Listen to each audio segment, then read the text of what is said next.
Hello friends, welcome to GS analysis centre. तो daily current affair के session में आज हम डिस्कस करेंगे 7 मार्च का करंट अफेयर। करंट अफेयर के साथ साथ जितने भी इंपॉर्टेंट एक्स्ट्रा फैक्ट होंगे सारे को डिस्कस करेंगे। साथ ही इसका पीडीएफ इस वीडियो के डिस्क्रिप्शन से आप डाउनलोड कर सकते हैं।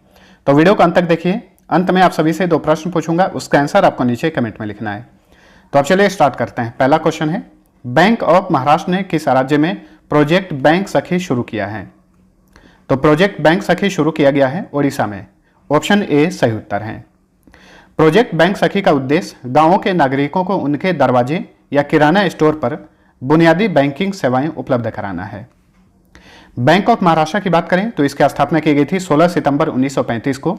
मुख्यालय पुणे में है। एमडी और सीईओ हैं एएस राजीव और इस बैंक का टैगलाइन है एक परिवार एक बैंक। ठीक है, आंसर था उड़ीसा।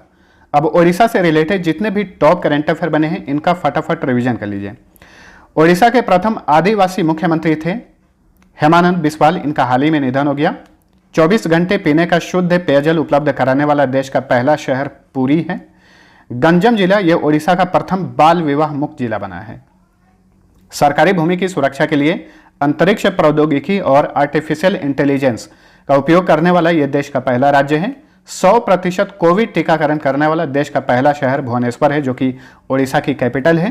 राज्य का पूछेगा तो हिमाचल प्रदेश है। ठीक है, मिशन शक्ति नामक स्वयं सहायता समूहों के लिए विशेष विभाग स्थापित करने वाला यह देश का पहला राज्य है। गोप बंधु संपदिका स्वास्थ्य बीमा योजना शुरू की गई है। नेक्स्ट, इंजीनियरिंग और एमबीए कार्यक्रमों के लिए राष्ट्रीय प्रत्यायन बोर्ड यानी एनबीए से मान्यता प्राप्त करने वाला देश का पहला विश्वविद्यालय कौन बना है? तो यह है चंडीगढ़ विश्वविद्यालय। इंजीनियरिंग और एमबीए कार्यक्रमों के लिए एनबीए मान्यता प्राप्त करने वाला यह भारत का पहला यूनिवर्सिटी बन गया है। तो यह यूनिवर्सिटी NAAC A+ और एनबीए दोनों मान्यताएं प्राप्त करने वाला पूरे देश का एकमात्र विश्वविद्यालय बन गया है। चंडीगढ़ यूनिवर्सिटी, ध्यान रखिएगा, 2021 में जो क्यूएस यूनिवर्सिटी रैंकिंग जारी की गई थी उसमें शामिल होने वाला यह विश्व का सबसे युवा विश्वविद्यालय बना था, क्योंकि यह नवगठित विश्वविद्यालय है। और इसी साल 3 जनवरी को रक्षा मंत्री राजनाथ सिंह ने चंडीगढ़ यूनिवर्सिटी में अंतरिक्ष विज्ञान और प्रौद्योगिकी में अनुसंधान के लिए कल्पना चावला केंद्र का उद्घाटन किया था।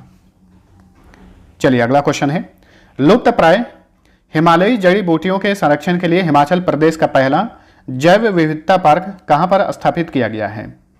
तो हिमाचल प्रदेश का पहला जैव विविधता पार्क स्थापित किया गया है हिमाचल प्रदेश के मंडी जिला में। ऑप्शन सी सही उत्तर है।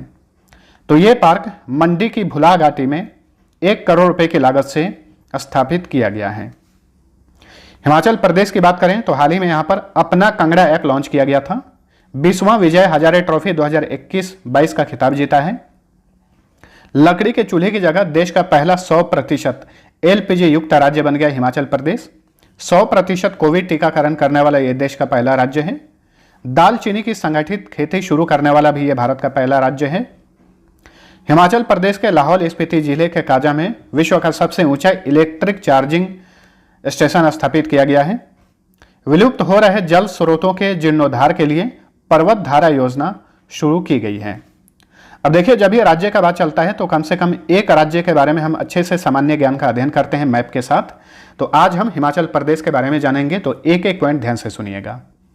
हिमाचल प्रदेश भारत के 4 राज्यों से और 2 केंद्र शासित प्रदेश से अपनी सीमा शेयर करता है। राज्यों में उत्तराखंड, उत्तर प्रदेश, हरियाणा और पंजाब। केंद्र शासित प्रदेश में जम्मू कश्मीर और लद्दाख से। अंतर्राष्ट्रीय सीमा रेखा में यह चीन से अपनी सीमा शेयर करता है। हिमाचल प्रदेश का गठन हुआ था 25 जनवरी 1971 को। जिलों की संख्या 12 है। 2 राजधानियां हैं। ग्रीष्मकालीन राजधानी शिमला है और शीतकालीन राजधानी धर्मशाला। यहाँ के मुख्यमंत्री हैं जयराम ठाकुर। राज्यपाल हैं राजेंद्र आर्लेकर। मुख्य न्यायाधीश हैं मोहम्मद रफीक। हिमाचल प्रदेश का हाईकोर्ट शिमला में है। हिमाचल प्रदेश में लोकसभा सीट की संख्या 4, राज्यसभा सीट 3, विधानसभा सीट की संख्या 68 है। यहाँ का राजकीय पशु हिम तेंदुआ है। राजकीय पक्षी जुजुराना। राजकीय वृक्ष हिमालयी देवदार। राजकीय फूल गुलाबी बुरांस है। धमान, छपेली, महाथू, नटी, डांगी, डंडा नाच, चंबा, नाती तथा कयांगवाला यहाँ के फोक डांस है हिमाचल प्रदेश के। Great Himalayan national park, Pin Valley national park, Inder Kila national park, Khirganga national park, Simbal Bara national park, ये सारे हिमाचल प्रदेश में ही हैं। Pandoh dam, Larji dam, Pong dam, ये तीनों डैम व्यास नदी पर, भाखड़ा नांगल डैम, कोल डैम और नथपा झाकरी डैम ये सतलुज नदी पर हैं। चमेरा डैम रावी नदी पर है। गुड्डी, कनोरा तथा लाहौली हिमाचल प्रदेश के प्रमुख ट्राइब्स हैं।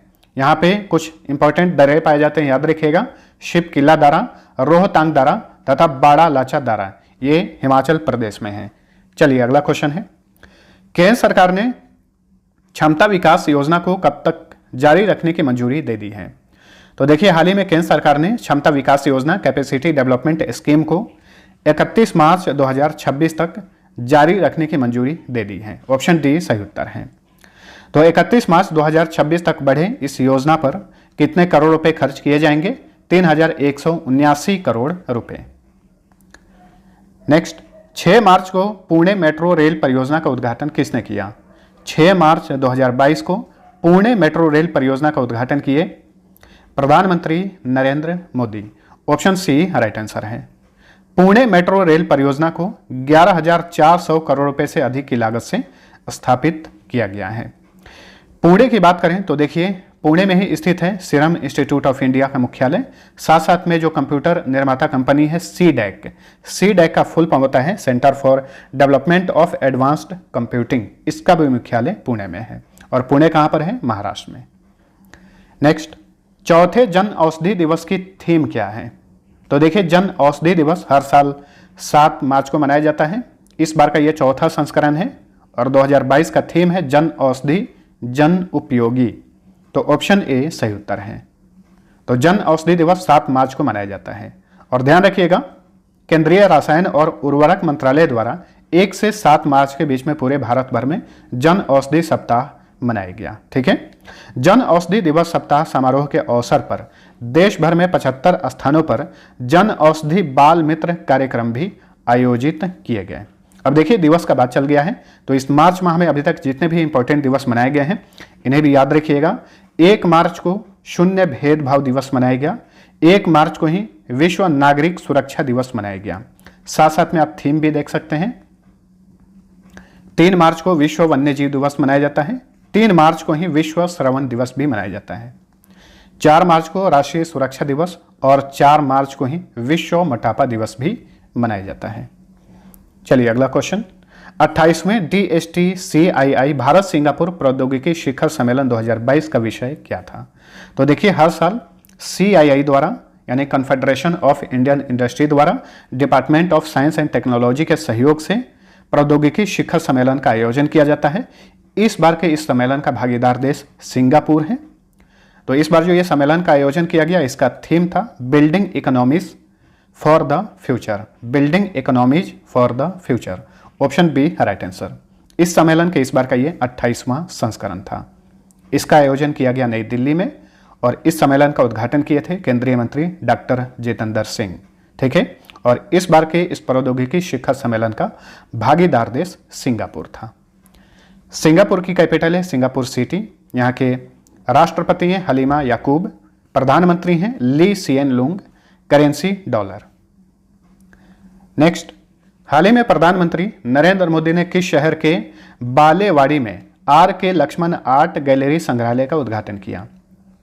तो देखिए, हाल ही में प्रधानमंत्री नरेंद्र मोदी ने पुणे के बालेवाड़ी में RK लक्ष्मण आर्ट गैलरी संग्रहालय का उद्घाटन किया। तो ऑप्शन सी सही उत्तर है। संग्रहालय से रिलेटेड जो टॉप करंट अफेयर बने हैं इन्हें भी याद रखिएगा। भारत का पहला ओपन रॉक संग्रहालय हैदराबाद में स्थापित किया गया है। भारत का पहला खाद्य सुरक्षा संग्रहालय तमिलनाडु के तंजावुर में स्थापित किया गया है। भारत का प्रथम जनजातीय संग्रहालय, इसका नाम है बिरसा मुंडा स्मृति उद्यान सह स्वतंत्रता सेनानी संग्रहालय, इसे रांची में स्थापित किया गया है। भारत का पहला श्रम आंदोलन संग्रहालय केरल के अलपुझा में स्थापित किया गया है। केंद्रीय गृह मंत्री अमित शाह द्वारा मणिपुर में रानी गैदिनलिउ आदिवासी स्वतंत्रता सेनानी संग्रहालय का शिलान्यास किया गया। केंद्रीय मंत्री सर्बानंद सोनोवाल द्वारा विशाखापट्टनम में हाल ही में निकासन सदन नामक ड्रेजिंग संग्रहालय का उद्घाटन किया गया। नेक्स्ट, T+1 स्टॉक निपटान तंत्र अपनाने वाला विश्व का दूसरा देश कौन बना है? तो T+1 स्टॉक निपटान तंत्र अपनाने वाला विश्व का दूसरा देश बन गया है Bharat. Option D right answer. और विश्व का पहला देश कौन सा है? चीन। और विश्व का दूसरा देश बन गया है भारत। T+1 तंत्र क्या है इसके बारे में जान लेंगे तो ये क्वेश्चन समझ में आ जाएगा। T+1 तंत्र के तहत शेयरों के खरीदार और विक्रेता को 24 घंटे के भीतर उनके शेयर या पैसे मिल जाएंगे। भारतीय स्टॉक एक्सचेंज अभी तक T+2 स्टॉक निपटान तंत्र पर काम कर रहा था, जिसके तहत शेयर धारकों के पैसे या शेयर मिलने में 48 घंटे लगते थे। तो T+1 तंत्र अपनाया गया है, इसके तहत जो है 24 घंटे के अंदर ही शेयर या फिर पैसे मिल जाएंगे। अगला क्वेश्चन है, निम्न में से किस केंद्रीय मंत्रालय ने स्वदेश दर्शन पुरस्कार की शुरुआत की है?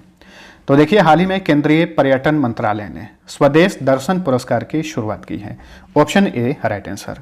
तो राज्यों और केंद्र शासित प्रदेशों या फिर जिला प्रशासकों को स्वदेश दर्शन स्कीम के तहत पर्यटन का बढ़ावा देने के लिए प्रोत्साहित करने के लिए हर साल ये पुरस्कार दिया जाएगा। स्वदेश दर्शन पुरस्कार शुरू किया है केंद्रीय पर्यटन मंत्रालय ने। केंद्रीय पर्यटन मंत्री और केंद्रीय संस्कृति मंत्री हैं जी किशन रेड्डी, केंद्रीय रेल मंत्री हैं अश्विनी वैष्णव, केंद्रीय नागरिक उड्डयन मंत्री हैं ज्योतिरादित्य सिंधिया। नेक्स्ट, हाल ही में बॉलीवुड के किस फिल्म समीक्षक और लेखक का इंदौर में 82 वर्ष की आयु में निधन हो गया? बॉलीवुड के मशहूर फिल्म समीक्षक और लेखक थे जयप्रकाश चौकसे। इनका हाल ही में निधन हो गया है इंदौर में। अगला क्वेश्चन है, हाल ही में भारत के शहर ने एक साथ 21 लाख दीपों को जलाकर गिनीज वर्ल्ड रिकॉर्ड बनाया है। उज्जैन शहर ने, जो कि मध्य प्रदेश में है, इस शहर ने हाल ही में एक साथ 21 लाख दीपों को जलाकर गिनीज वर्ल्ड रिकॉर्ड बनाया है। इसके पहले ये रिकॉर्ड अयोध्या के नाम था। अयोध्या ने 2021 में एक साथ 9.41 लाख दीपों को जलाकर गिनीज वर्ल्ड रिकॉर्ड बनाया था। वो रिकॉर्ड तोड़ दिया है उज्जैन ने। ठीक है, अच्छा ये बताइए, उज्जैन किस नदी के किनारे है? उज्जैन शिप्रा नदी के किनारे बसा हुआ है। तो फ्रेंड्स, यह था हमारा आज का करंट अफेयर। वीडियो पसंद आया है तो लाइक और शेयर जरूर करना। अब डेली की तरफ फटाफट पिछले क्लास का क्विक रिवीजन कर लीजिए। पहला क्वेश्चन है, हाल ही में किस भारतीय बैंक ने प्रतिबंधित रूसी संस्थानों को बैंकिंग माध्यमों के जरिए भुगतान पर रोक लगा दी है? SBI ने। भारतीय थल सेना के पूर्व प्रमुख जिनका 4 मार्च को निधन हो गया, सुनीत फ्रांसिस रोड्रिग्स। 4 से 5 मार्च के बीच स्टडी इन इंडिया मीट 2022 का आयोजन कहां पर किया गया? ढाका में। जेट एयरवेज के नए CEO कौन बने हैं? संजीव कपूर। 4 मार्च से शीतकालीन पैरालंपिक खेल 2022 किस शहर में शुरू हुआ है? बीजिंग में। 13 मार्च तक इसका आयोजन किया जाएगा।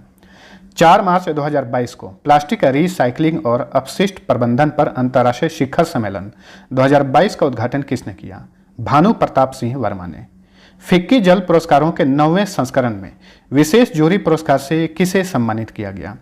स्वच्छ गंगा के लिए राष्ट्रीय मिशन यानी national mission for clean Ganga को। सौर विमानन ईंधन का उपयोग करने के लिए किस एयरलाइंस कंपनी ने सिनेलियन SA के साथ भागीदारी की है? Swiss airlines. और इस तरह से स्विस एयरलाइंस जो है ये सौर विमानन ईंधन का इस्तेमाल करने वाली विश्व की पहली एयरलाइंस बन जाएगी। भारतीय एक्सा लाइफ इंश्योरेंस की ब्रांड एम्बेसडर कौन बनी है? अभिनेत्री विद्या बालन। विश्व मोटापा दिवस कब मनाया जाता है? तो ये मनाया जाता है 4 मार्च को और 2022 का थीम है एवरीबॉडी नीड्स टू एक्ट। अब लास्ट क्विज का आंसर जानिए। पहला क्वेश्चन था, नील नदी कहां से निकलती है? विश्व की यह सबसे लंबी नदी है। इसका उद्गम स्थल है विक्टोरिया झील और नील नदी जो है यह भूमध्य सागर में जाकर गिर जाती है। दूसरा क्वेश्चन था, मलक्का जल संधि निम्न में से किसे जोड़ती है? इसका सही उत्तर था ऑप्शन ए, अंडमान सागर और दक्षिणी चीन सागर को जोड़ती है मलक्का स्ट्रेट। तो मैक्सिमम लोगों ने आंसर सही दिया था। अब चलिए आज का पहला क्वेश्चन है, बैरोमीटर की खोज किसने की थी? दूसरा क्वेश्चन है, 2014 से 2023 ईस्वी को किस दशक के रूप में घोषित किया गया है? दोनों क्वेश्चन का आंसर नीचे कमेंट करके बताइए। मिलते हैं अगले वीडियो में, तब तक के लिए टेक केयर।